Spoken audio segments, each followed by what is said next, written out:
Welcome to another installment of The Sharp Focus. I'm Ethan Greenberg. Now joining me, Marty Lyons and Greg Buttle. They cover all your Jets radio needs on game day, from pregame with Greg to the game with Marty to postgame also with Greg. Guys, thanks for joining me. Let's start off with Marty because he's new to the show. And the Jets and Raiders have some history. There's no doubt about it. So I'm just curious, Marty, what were your impressions of the Raiders during your playing days? And do you have any good stories that you can share with us? Well, you know what I remember is that the Raiders always try to intimidate you even before the game started. And we were on the run to the AFC Championship game, and we had to play the Raiders out there at the Coliseum. So I remember putting my hand through a window, which I didn't think was a window, but it ended up being a window. And Lance Mel had a tremendous day that day, and we ended up winning 14-7. But we knew going out there on the field, if they wanted to fist fight, we were going to fist fight. If they wanted to play, we were going to play. We were ready for it. Greg, what about you? You have any stories you can share with us? Well, yeah, I mean, quite early in my career, my rookie year in preseason, we played the Raiders at Giants Stadium. It really was weird. It was, I'm sorry, not Giants Stadium, Yankee Stadium.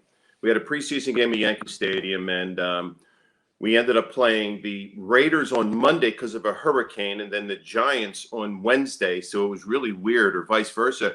And it was the Raiders. It was Stabler. It was Banaszak. It was Van Egan. It was Casper. It was Shell. It was Upshaw. It was the quote-unquote Oakland Raiders of the past. And when I remember, the first thing I remember about it was they came out in their white or their off silver uniforms, and I remember looking at these guys and I go, my God, are they big? And if you looked up and down the roster, as every player does, you read the program, and you looked at everyone on the Raiders, and they're all 6'3", 265, 270. And when you walked on the field, they were 6'10", 320. Charles Filia was a monster. I mean, we didn't see big players like that. You get Art Shell had to be 350. Upshaw had to be 320. I mean, they were big. That was the biggest football team I'd ever seen. And that was the beginning of my professional football career against the Oakland Raiders. Okay, well, before we move on to this particular game, Marty, was that the same with you, where the Raiders were just huge? Because I feel like that's been a staple for a long time, even in recent memory as well.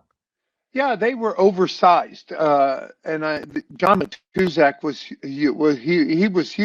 I believe the game that we played out there, Greg, they had Lau Alzado also, and he ripped off Chris Ward's helmet, started swinging it at him, and then threw it at him. But they were a very physical team. They really tried to intimidate you. They had Howie Long when we played, and as long as you couldn't be intimidated, you were going to be okay.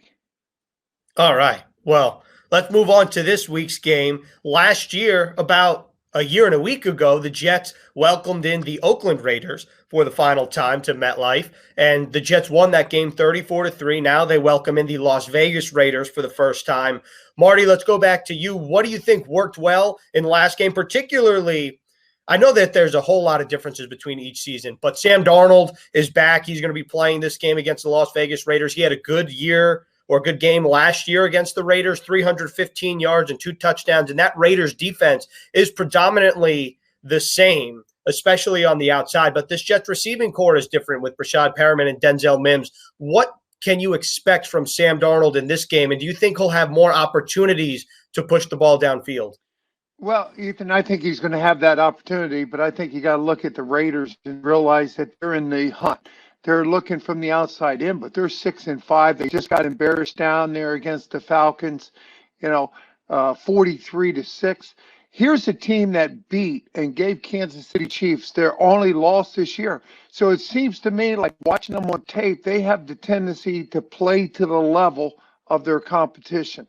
And last week against Atlanta, if you look at that film, they actually had 5 turnovers. The quarterback, Derek Carr, he fumbled 3 times, had a pick 6.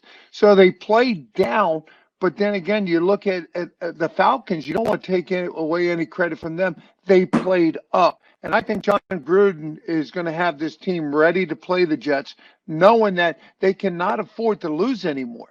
If you want to make it to the playoffs, there's 5 games left. You're 6-5. You're on the outside looking in. You can't afford to lose, and you don't want to lose to an 0-11 New York Jet team. Greg, what do you think about kind of what Marty was saying about the mentality that this Raiders team is going to be entering Sunday with? Because Marty mentioned it, they got blown out in Atlanta 43-6. They're coming off 2 games of straight losses, and they're very much in the hunt. And now what kind of attitude do you think that they're going to bring Sunday to MetLife? One thing they have to do is stay focused on what they do. Let's just talk about a couple things. Number one, they have a pretty good quarterback. This guy's been good since he's been in the league. In fact, he might be top 5 or 6 in stats, but the team around him hasn't been well. But this year, take a look at their offensive line. 12 sacks. These guys are good. They have one of the best centers in the league in Hudson. So when you look at the offensive Raiders, they are built to score. They've done a great job in the draft over the last couple of years, especially with the Mac trade and all that kind of stuff. So when you take a look at what the Raiders are, they're on the cusp of being very good. Obviously this year, the first 11 games has been tough for them, but that doesn't mean the last 5 games, they can't become the Oakland Raiders of the past. And I tell you, for one, I believe they have all the talent in the world to do that. If you have that talent on your football team, you should never, ever go into a football game unprepared, especially against a team that hasn't won a game. You know all the pitfalls of that happening. You know what happens. Look, I'm a proponent of if you can look at one stat, which is sacks allowed, that pretty much is a good tale. It may not be a statistical anomaly or a statistical fact, but if you're giving up a lot of sacks, a lot of bad things happen to sacks, especially the way they categorize sacks. Strip fumbles a sack. You hardly even touch the quarterback, but it's a sack. But you can get turnovers, you get interceptions. Sometimes you don't get anything but a sack. But the thing is that when you have that built into your football team, you can beat anybody at any time. You know, Greg, that's a great point about the Raiders' offensive line. I actually did the math last night. The 5 starters that started up front for the Silver and Black in Atlanta, the average lineman was 6'5", 327 pounds, and the Jets' defensive line is going to have its work cut out for them. Marty, Greg mentioned Rodney Hudson, and probably Rodney Hudson is going to see a lot of Quinnen Williams, who's coming off a very good performance against the Dolphins. How important will that defensive line be, even more so than most weeks, because of the fact that the Raiders have a very good offensive line and they like to run the ball with Josh Jacobs? Well, the first thing the Jets defensive line has to do, and just like any other game, that guy across from you is only going to be as good as you let him. I think Quinnen Williams is now understanding what it's like to be an NFL player and what it takes to be an NFL player. I think if you look at what he's done over the last couple of weeks, he's adjusting his stance. He's no longer, committed to a 4-point stance. He's got a lot more pressure on his front hand, and he anticipates the snap count. If you can anticipate the snap count, a lot of times those offensive linemen are a little lazy. They're late getting off the ball. They know where they have to go. But also a defensive lineman, you know where you have to go. Give yourself enough room. If you're hitting that A gap or if you're hitting that B gap, anticipate the snap count. If you can get and create a new line of scrimmage, it's to the advantage of the defense. I think Quinnen Williams, if he utilizes all of his tools and he studies the offensive lineman, and more importantly, start studying yourself, self-scout yourself, and realize what works in the NFL and what doesn't, he's going to be a better player. You know, Marty, I'm curious from your vantage point as someone that played defensive line, what's been the most impressive thing to you about Quinnen Williams' growth? Because I think a lot of fans, they'll see the numbers and they'll say, oh, well, the sack numbers are up. That's great. And that's kind of what they'll hang their hat on. But is there something a little deeper than that you think is the most impressive part of his development? Well, I look at tackle for losses, too. How many times has he created a new line of scrimmage? He's getting in the backfield. If you can get in the backfield, you may not get credit for the tackle because the running back is supposed to run in the A gap, but you're there, so he has to bounce it out to the B gap and somebody else makes the tackle. Creating that new line of scrimmage is something that I've seen Quinnen do, on a regular basis the last 2 or 3 games. But he's got to be consistent. You can be good one game and you can be good a second game, but if you're not consistent 3, 4, and 5, then you know what, you get forgotten about. Greg, for this Jets secondary, they're so young. We've talked about this before. They have 2 rookies on the outside for the past 2 games with Bryce Hall and Lamar Jackson, another rookie at the safety spot in Ashton Davis. And they've had some tough go, particularly the past couple of weeks with Keenan Allen and Mike Williams of the LA Chargers, and then last week with Devontae Parker. And when you look at this Raiders offense, they have some talent on the outside with Henry Ruggs, with Nelson Aguilar, who's a new member of the Raiders, was a former Philadelphia Eagle. But that offense runs through Darren Waller, or at least the passing offense does, the tight end. So how different of a matchup do you think it'll be, particularly for the guys on the outside, and then maybe for someone like Ashton Davis, who might be one-on-one with Darren Waller at times? Well, you said a mouthful, Ethan. And I did. Oh, you did. Because I don't know of a tight end that the Jets have covered this year, to be honest with you. So it's not easy, especially when you have a bunch of young guys. And by young guys, I mean inexperienced. You can see there's some raw talent out there in the secondary. You mentioned Ashton Davis. Let's just take him for a second. Here's a kid coming out of college. Okay, he really wasn't that versed in football. He did play, he's a track guy. I can tell you from my experience that when I look at a player, I look at a couple things. One, what kind of hips does he have? And by that I mean pliable. I mean, it's like an owl turns its head on its body 180 degrees. Can you do that with your hips when you're covering somebody? I will tell you who could. It's Darrelle Revis. Ashton Davis, I think he has the same things. What is a mistake? His mistake is experience in trying to cover a tight end in the NFL that are quick as you can get out. They're big. They create space. And what he does, he stops his feet.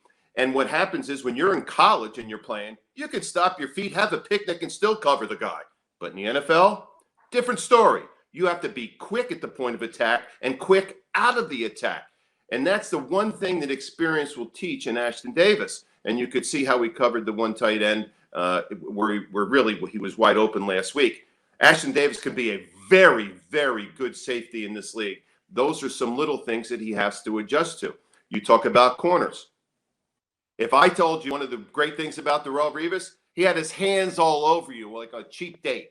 And so when you have stuff like that where you can get your hands on a player and you can impede his initial break, that's the way to play in the NFL. There's a lot of referee crews or umpiring crews that are going to call a hold or call a grasp. But I will tell you something.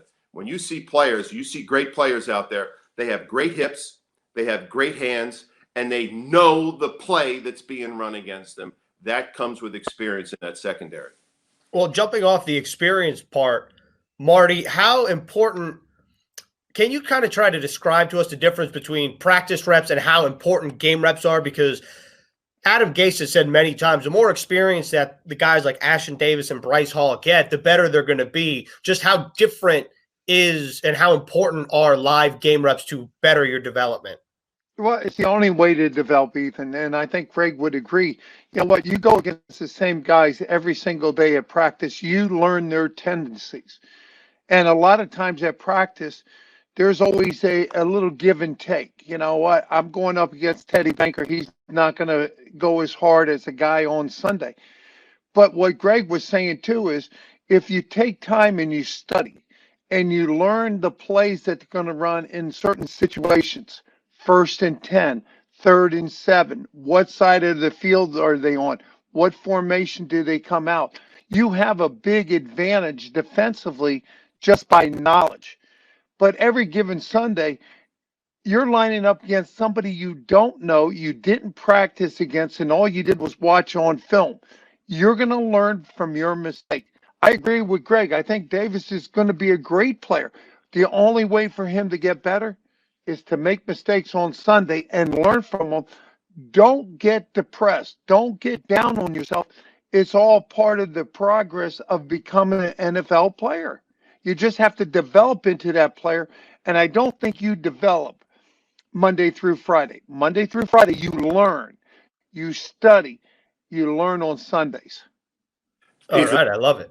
Let me just say one other thing too, and that is in of course Marty and I both being defensive players have that kind of, playing for so many years with him. I know what he's going to say before he says it. I know what he's going to do before he does it. That's studying your guys that are on your own team.